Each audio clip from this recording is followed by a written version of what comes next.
Bonjour à tous, aujourd'hui je vous propose 3 dérivées avec du ln. Donc on est parti, première dérivée. Cette première dérivée elle est très simple, elle est juste là pour signaler un petit détail sur la fin de l'expression ici. Alors la première partie, vous voyez bien qu'on a quelque chose de dérivable, c'est un polynôme. Donc la dérivée va commencer par 0,3, c'est la dérivée de 0,3x plus 4 fois la dérivée d'x2, donc ça fera 4 fois 2x, donc 8x. Et il vous reste ici une partie en donc moins 7,5 ln de 2. Alors attention, ici, ln de 2, c'est une constante. Donc ici, eh bien, le dernier terme, ici, est constant. Donc quand on dérive une constante, on sait que ça donne 0. Donc ici, vous aurez plus 0, c'est-à-dire rien. Donc 0,3 plus 8x. Ouais, c'était vraiment juste pour signaler ça. Attention, c'est pas dès que vous voyez un logarithme, on doit dériver. Un logarithme de 2, c'est constant, au même titre que racine carrée de 2, etc. Donc pas d'inquiétude.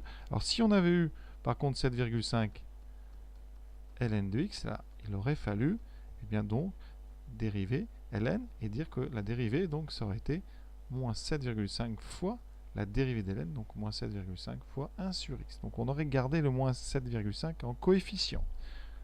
Illustration immédiatement avec la deuxième dérivée. Ici, on a une somme de fonctions dérivables sur 0 plus l'infini. Pas de problème, donc f est dérivable sur 0 plus l'infini. Si on doit le justifier, on écrit juste somme de fonctions dérivables. Ensuite, on dérive. Vous avez vous avez 1 demi de x2, donc ça fera 1 demi fois la dérivée de x2, donc 1 demi fois 2x. Là, j'utilise la dérivée de k fois f, avec k une constante. Quand on a une fonction multipliée par une constante, sa dérivée, c'est très simple, est multipliée par la constante. C'est pour ça que vous avez une formule dans le cours, k fois f prime, c'est k fois f prime. C'est-à-dire que on peut tout simplement multiplier la dérivée de f par k. Donc ici, c'est ce que j'ai fait, j'ai multiplié 2x par 1 demi. Ensuite, on dérive, plus x, ça fait 1, moins 3, ça donne 0. Il reste moins 2 ln de x. C'est encore une utilisation de ce que je viens de vous dire. Moins 2 ln de x, c'est moins 2 fois ln. Donc sa dérivée, ça sera moins 2 fois la dérivée de ln, moins 2 fois 1 sur x.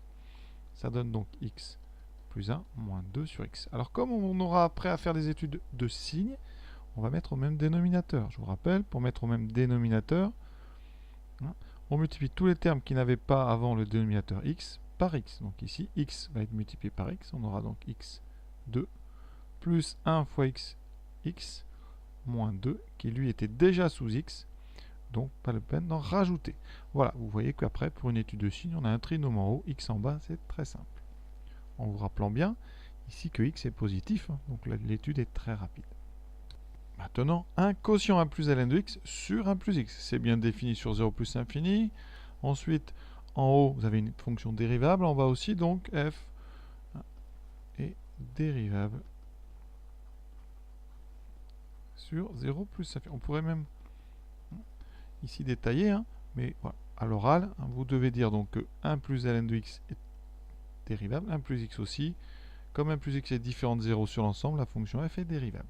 La propriété, vous la connaissez. On a besoin de u et v. Donc u, c'est 1 plus ln de x, c'est le numérateur. V, c'est le dénominateur. Donc on va utiliser la dérivée d'un quotient. Donc tout de suite, on peut même écrire l'empreinte. Vous aurez à remplir toutes ces parenthèses. Voilà. Première u', donc j'ai déjà besoin de u'. Donc je dérive 1 plus ln, vous savez, ça fait 1 sur x.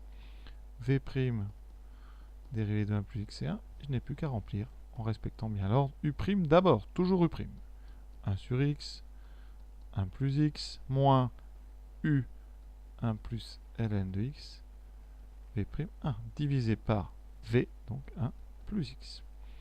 Je développe en haut, ça me donne 1 plus x sur x, moins 1, moins ln de x. Alors là, on va le faire, on va mettre au même dénominateur, parce qu'il faut savoir le faire impérativement. On doit donc, en haut, avoir un dénominateur qui sera x. Donc ici, 1 plus x, c'était déjà bon, donc on n'y touche pas. Il y a le moins 1. Le moins 1, vous devez le multiplier par x. Et le ln aussi, donc moins x, ln de x. Qu'est-ce qui nous reste en haut avant de continuer? Ici, les x s'annulent. Il reste 1 moins x ln de x sur x. Le tout sur 1 plus x2. On a dit tout à l'heure, on a une division ici, donc ça veut dire que la fraction du haut, tout se passe comme si elle était multipliée par 1 sur 1 plus x au carré. Vous voyez que le x est au même étage que 1 plus x2. On va donc écrire ça sous une forme 1 moins x ln de x sur x fois 1 plus x au carré. Et c'est déjà terminé. J'espère que vous aviez tout juste. On va continuer avec encore d'autres dérivés.